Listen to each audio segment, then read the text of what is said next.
नमस्कार। वृद्धि और विकास, ग्रोथ और डेवलपमेंट, ये दो ऐसे शब्द हैं ना जिन्हें हम अक्सर एक दूसरे की जगह इस्तेमाल कर लेते हैं, पर क्या ये सच में एक ही हैं? चलिए आज इसी गुत्थी को सुलझाते हैं और इनके बीच का असली फर्क समझते हैं। तो सवाल यही उठता है कि क्या ये दोनों शब्द वाकई एक ही चीज है। सुनने में तो ये बहुत मामूली सा सवाल लगता है ना। लेकिन इसका जवाब, यकीन मानिए, हमारे सीखने और बढ़ने के पूरे नजरिए को बदल सकता है। तो आइए थोड़ा और गहराई में उतरते हैं। चलिए सबसे पहले बात करते हैं वृद्धि की।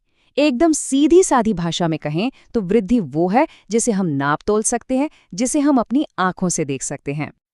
साइकोलॉजी की भाषा में इसे कहते हैं क्वांटिटेटिव चेंज, यानी कि मात्रात्मक परिवर्तन। मतलब ऐसे बदलाव जिन्हें गिना जा सकता है, जिन्हें मापा जा सकता है, और ये पूरी तरह से हमारे शरीर, हमारे फिजिकल बॉडी से जुड़ा हुआ है। मिसाल के तौर पर किसी की हाइट का बढ़ना, वजन का बढ़ना या फिर बॉडी की शेप में बदलाव आना, ये सब ग्रोथ के बिल्कुल साफ साफ उदाहरण है ना, जिन्हें हम इंच में, किलो में या सेंटीमीटर में नाप सकते हैं। अब वृद्धि के बारे में एक और बहुत ज़रूरी बात, ये हमेशा नहीं चलती रहती। ये कोई लाइफ लॉन्ग प्रोसेस नहीं है। एक खास उम्र में आकर, जिसे हम मैच्योरिटी कहते हैं, हमारी फिजिकल ग्रोथ जो है वो रुक जाती है। तो ये तो थी कहानी वृद्धि की, यानी ग्रोथ की। अब आते हैं इसके दूसरे पहलू पर, यानी विकास। और ये एक बहुत लंबा सफर है जो जिंदगी भर चलता है। इसके बारे में एक बहुत मशहूर कहावत है कि विकास गर्भ से कब्र तक, यानी वूम टू टूम चलता है। मतलब साफ है, ये कभी नहीं रुकता। ये एक ऐसा सफर है जो हमारे जन्म से भी पहले शुरू हो जाता है और जिंदगी के आखिरी पल तक हमारे साथ रहता है। अब देखिए, वृद्धि थी मात्रात्मक, यानी कितना। इसके ठीक उलट विकास है गुणात्मक परिवर्तन, यानी क्वालिटेटिव चेंज। ये कितना के बारे में नहीं है, ये कैसे के बारे में है। हम सोचते कैसे हैं, हम महसूस कैसे करते हैं, लोगों से कैसे मिलते जुलते हैं, इन सब में जो सुधार आता है, जो बेहतरी आती है, असल में वही विकास है। और हाँ, विकास की प्रक्रिया ऐसी वैसी बेतरतीब नहीं होती। ये हमेशा आगे की तरफ बढ़ती है, मतलब प्रोग्रेसिव होती है। ये एक सिस्टम से, एक तय क्रम में होती है।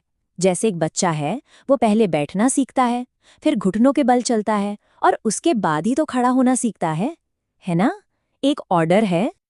अच्छा, तो अब हमने दोनों को अलग अलग तो समझ लिया। अब चलिए इनको आमने सामने रख कर देखते हैं, ताकि जो भी कंफ्यूजन हो वो बिल्कुल साफ हो जाए।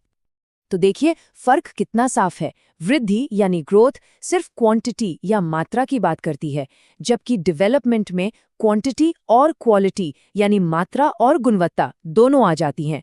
वृद्धि का दायरा छोटा है, ये विकास का ही एक हिस्सा है, जबकि विकास का दायरा बहुत बड़ा है, बहुत फैला हुआ है। और सबसे बड़ा अंतर क्या है?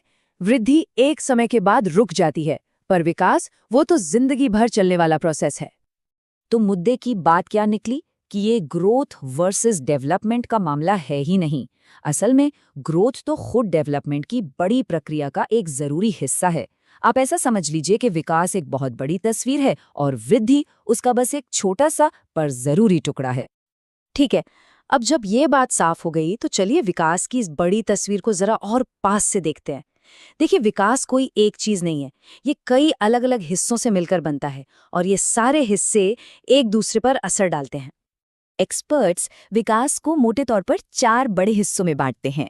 पहला है शारीरिक, यानी फिजिकल। दूसरा है संज्ञानात्मक, यानी कॉग्निटिव, जो हमारी सोच और समझ से जुड़ा है। तीसरा है सामाजिक, यानी सोशल, कि हम दूसरों से कैसे रिश्ते बनाते हैं। और चौथा है भावनात्मक, यानी इमोशनल, जो हमारी भावनाओं से जुड़ा है। और यहाँ सबसे मजेदार बात यह है कि ये चारों हिस्से अलग अलग डिब्बों में बंद नहीं हैं। नहीं, ये सब एक दूसरे से बहुत गहराई से जुड़े हुए हैं। मतलब एक हिस्से में जो भी होता है उसका असर बाकी सब पर पड़ता है। जैसे जब कोई बच्चा चलना सीखता है, ये हुआ शारीरिक विकास, तो वो अपने आसपास की दुनिया को और बेहतर तरीके से एक्सप्लोर कर पाता है, जिससे उसकी समझ बढ़ती है। और ये हो गया उसका संज्ञानात्मक विकास। तो चलिए, अब तक हमने जो कुछ भी समझा है उसे फटाफट समेटते हैं और देखते हैं कि इसका सबसे बड़ा टेकअवे क्या है। तो निचोड़ यही है कि विकास सिर्फ शरीर के बड़े होने का नाम नहीं है, ये बेहतर होने का, ज्यादा काबिल बनने का और एक इंसान के तौर पर लगातार आगे बढ़ते रहने का नाम है।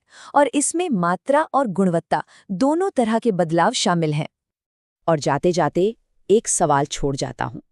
ये समझना कि विकास तो जीवन भर चलने वाली प्रक्रिया है, ये हमारे सीखने के तरीके को कैसे बदलता है?